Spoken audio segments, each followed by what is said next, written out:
here one of the best spots to stand to look down on the garden. Because it all kind of faces you from here.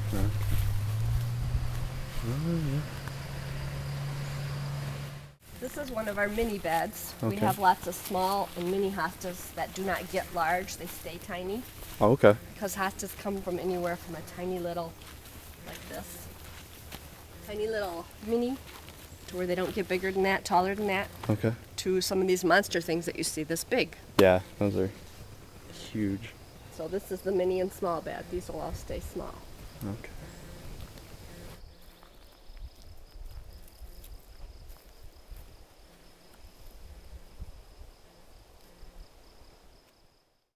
We've hybridized some of our own varieties also, and we have about a dozen that we've got registered with the American Hosta Society. Oh, really?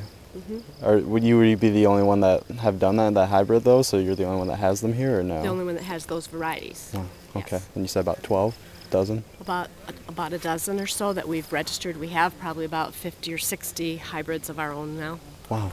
but we haven't registered all of them yet. And how do you do that? Just combine the seeds and... You grow the seeds, so like you do the male part to the female part. I can show you on a plant. This is the female part right here. Okay. So you would take from a male part from a different plant normally. You would take one of these parts with the yellow on it, this, and you'd smear it onto the female part like this. Oh, wow. Make sure she gets good and yellow. There, now she's going to produce seeds from whatever plant you just took and did it with.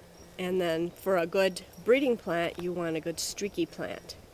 Sort of like this one behind Mark with streaks on it back there. Show him Lakeside Mom. She's got some streaks in the leaves there. Okay. That would be that means it's unstable genetically. Yes, and that would kick back some good variegation a lot of times. Be an unstable plant because you have some leaves that have a little streaking here, some there, some that don't have any streaking, that are almost solid with just an edge. This one has a lot of streaking underneath. So it's unstable. They're not all the same. And they just take to hybrids well, or?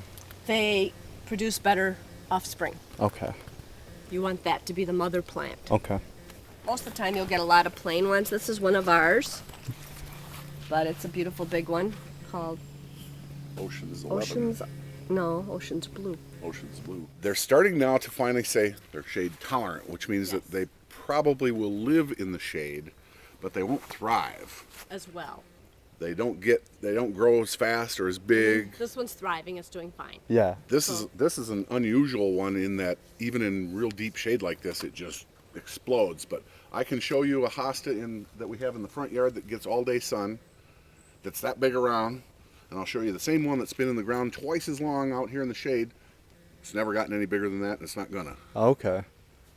So it's a plant. It needs light. In the sun. Okay. They just need a lot of water. Okay. Yeah, in their But native. they will grow in the shade, and that's a bonus for people that need something that will grow in the shade. Yeah. Okay. But people should not But they shouldn't think think that they they can't can't plant them plant them in the sun because they'll do great in the sun. Yeah. Okay. Now, in their native land, which is Japan, Korea, and China, Okay. they have the monsoon season, so they get roughly 5 to 6 times more average annual rainfall, which makes up for the sun. So you plant them in the sun, just know that you got to water the heck out of them. Okay. In one of our beds, we have a soaker hose under it, and so I don't have to water that one because it's getting watered 24/7.